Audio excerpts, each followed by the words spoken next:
Hello and welcome to another Tech Talk brought to you by the Albert Lea Public Library. Today we are going to talk about Dropbox. I'm going to give you a brief overview of what Dropbox is, what it's useful for, and some tips about getting started if you want to use Dropbox. So Dropbox is a cloud-based service that allows you to store files online. If you watched our Tech Talk about Google Drive, some of the features are very similar with Dropbox. However, Google Drive is also known for being a document creation service, and Dropbox is mostly for storage and sharing. It says free. There is a free option for Dropbox. However, it gives you limited space, so depending on what you're using it for, you may need to pay a monthly fee to upgrade to get more storage space. If you have documents in Dropbox, you can share them with others by transferring it to someone with a Dropbox account or through email. And then, similar to some other services, Dropbox runs off the internet, and they have a application you can download for your computer so you have access to your files, and then it also has an app that you can use on mobile devices. You can log into Dropbox on a web browser, so it can be used on any computer or mobile device with your login information, so you can access your files anywhere. This is important if you use a lot of different computers and you want to make sure you have access to all your files rather than carrying around a flash drive, which is likely to get lost. You can create a Dropbox account, upload your files, and then view them, access them from there. So in order to get started with Dropbox, you have to create an account, dropbox.com. There's a installer that you can download, which is it creates a shortcut on your computer, so you can upload your files right in your Finder window rather than having to open up your internet browser to log into Dropbox. Once you set up an account through their website, you can download the Dropbox app on a phone or a tablet, and then you could log in with your account on that. The really nice thing about the app on a mobile device is that you can view, upload, and download files like you can on a computer, but it also lets you use your device's camera to scan documents, and then it'll create a file out of it. So if you have to send things by email to people, maybe you have to sign a form, you have paper forms, it's really simple to use your camera to scan the documents and then upload them to your Dropbox account, which then you can access and download by your email. So I just want to give you a quick view of what Dropbox looks like. This is just an example of Dropbox. So this is what it would look like when you download the installer on your computer. You can create folders, so you can organize your files into folders here. You'll see that in the main section as well as on the left here in the menu bar. And then if you want to share files, there's a really easy place to share it up at the top. And then to simply upload files, let's say you have a form on your computer you want to upload to Dropbox as a backup, you can just simply drag the form to the installer and it'll upload it for you, and then you can move it around to what folder you want. So it's a pretty basic interface. It's really easy to use, and so therefore some people may prefer this over another service just for ease of use and also popularity. It's used a lot by, for personal use, organizations, and businesses just to share files between computers. So with more people using it, people are familiar with it. If someone already has a Dropbox account, it's a lot easier to share a file with them. So Dropbox gives you 2 gigabytes of storage for free to upload and store files. That's a lot of storage space for your basic files, pictures, documents. It's not a lot of storage space if you plan on uploading a lot of videos or audio files, so just keep that in mind. Most people will use Dropbox for basic files, pictures, things like that. 2 gigabytes is a lot. It might not be enough to upload your entire photo album on there to back it up, but it's quite a bit for other documents. And like I said, you can upgrade for a fee to get more storage space. So you can also upload files that you can edit, so Microsoft Office files,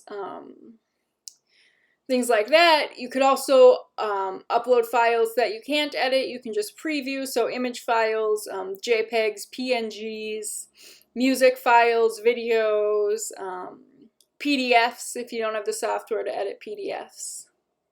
And then once you upload the file, you can manage, organize, share it from anywhere. So on your phone, if all of a sudden you need to do something, you're out and about, just log into the app, shoot off the file to someone, share it. And then, as I mentioned when we saw the screenshot, you can create folders in Dropbox to help you organize your files and keep them where you can find them, like you would on your computer, just organizing your folders. So one of the major benefits about Dropbox is to share files. So I'm just going to talk a little bit about sharing files. So you can share individual files, for instance, one document, one photo, or you can share an entire folder. So you could create a folder, for this person and share that whole folder with them. If you want someone to be able to collaborate on files, so download them, edit them, things like that, you'll have to send them a folder, even if it's just one file you want them to have, so you have to create a separate folder to send it. If you just send a file, they can't edit the document. It's kind of a read-only, but they can download, preview, and then make comments on it.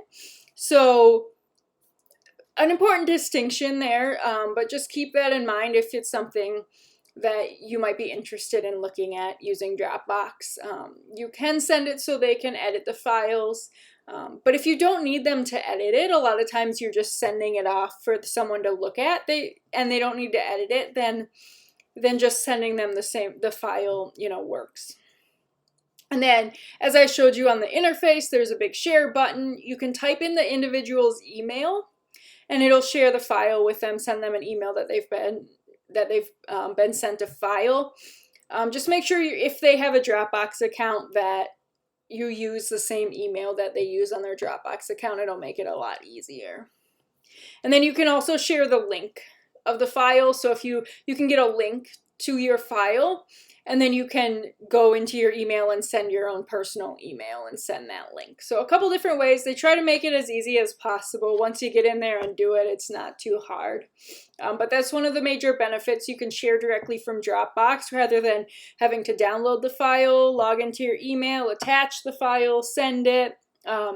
It's just, one simple share step and you're good to go rather than all those different steps. So if you collaborate a lot with files, or you think you may want to send files to someone, it's also really nice if you use multiple computers. So let's say you have a laptop that you take with you to do some work wherever you are. You have a desktop you mainly use at home, or, something of that sort.